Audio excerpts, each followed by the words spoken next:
Tirando o assunto aqui no Business, a Warner Bros. Cortou as estimativas de lucro para este ano devido à greve de Hollywood, que se arrasta por muito mais tempo do que o esperado.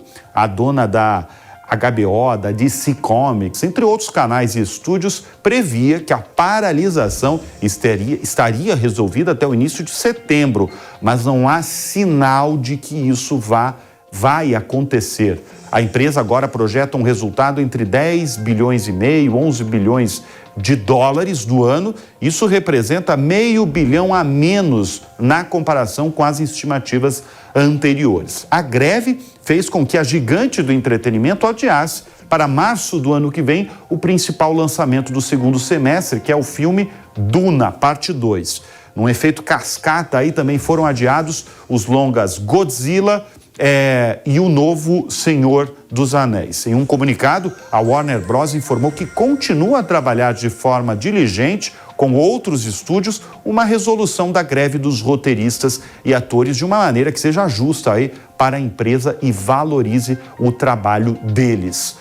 Para falar mais sobre isso, eu recebo agora no Business o estrategista-chefe da corretora digital Avenue, William Castro Alves. Olá, William, sempre um prazer recebê-lo aqui no Business. Olha, essa paralisação, pelo visto, não tem data para acabar, né? Como é que essa queda, Will, nos lucros da Warner pode impactar no mercado de investimentos? Seja sempre bem-vindo aqui no Business. Boa, Bruno, obrigado pela oportunidade de estar aqui falando, e é legal para mostrar como as coisas que acontecem aqui nos Estados Unidos, elas acabam ecoando no mundo inteiro, né, e eventualmente muitos dos programas que os brasileiros assistem podem ter aí, vão ter que continuar assistindo reprise somente, né.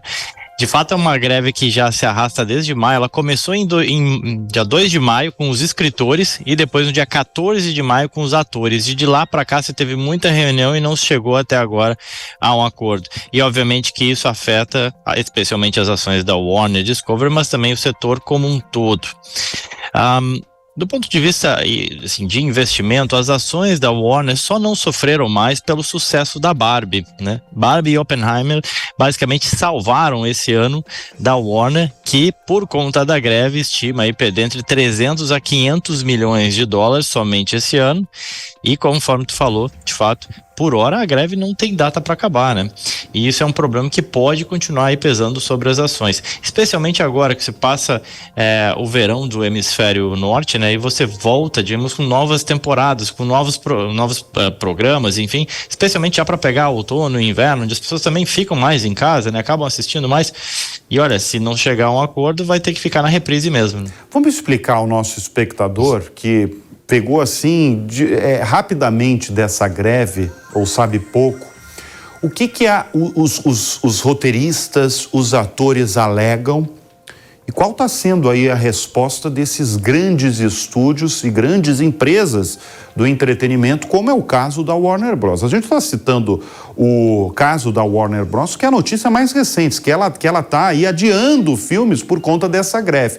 Mas explica para o nosso espectador, Will, você que acompanha realmente todas essas grandes empresas, o que eles alegam e o que o outro lado está respondendo.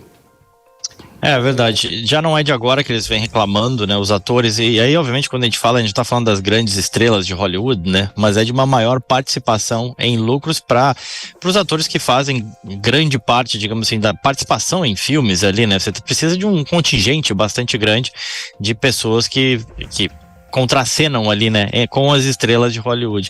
O que eles pedem, né? Eles pedem maior participação nos lucros, pagamentos em geral melhores, mudança na forma também como a inteligência artificial vai sendo usada na indústria do entretenimento.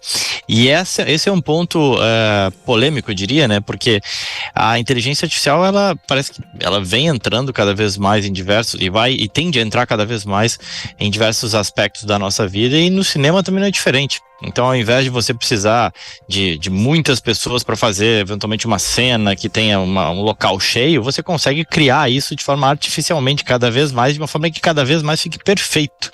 E aí, consequentemente, você precisa de menos atores.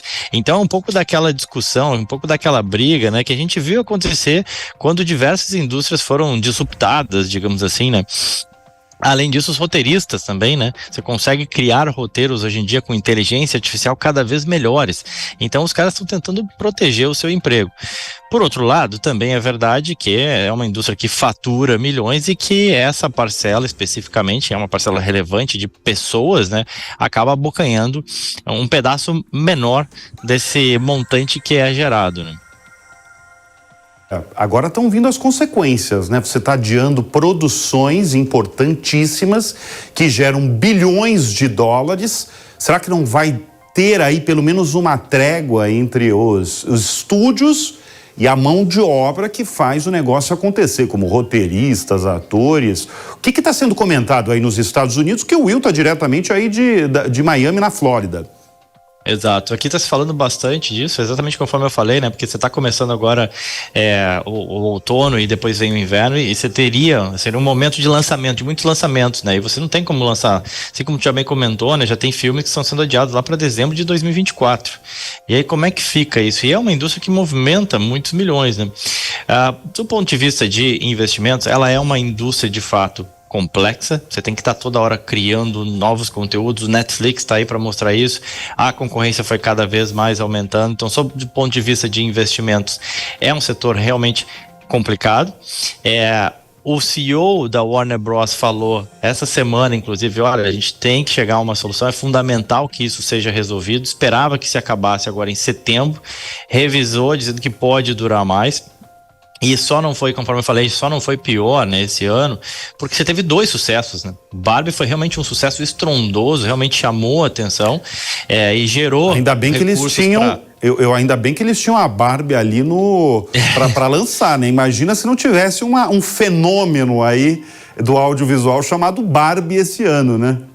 Não, exatamente, cara, tô assistindo um programa de TV aqui nos Estados Unidos, tava o Shaquille O'Neal e o Charles Barkley, 2 caras de NBA, no intervalo de um jogo de basquete falando de Barbie, assim, cara, assim, é nesse nível, assim, você vê como realmente entrou em diferentes segmentos, foi um sucesso, o Oppenheimer também foi um sucesso e com isso contrabalanceou, né, exatamente, esse que poderia ser um ano pior, né, mas isso falou, se você não conseguir, né, ter essa bala de prata eventualmente, né. William Castro Alves, da Avenue, sempre prazer recebê-lo aqui, dessa vez falando aí sobre o setor poderoso aí do entretenimento. Obrigadíssimo pela presença, Will.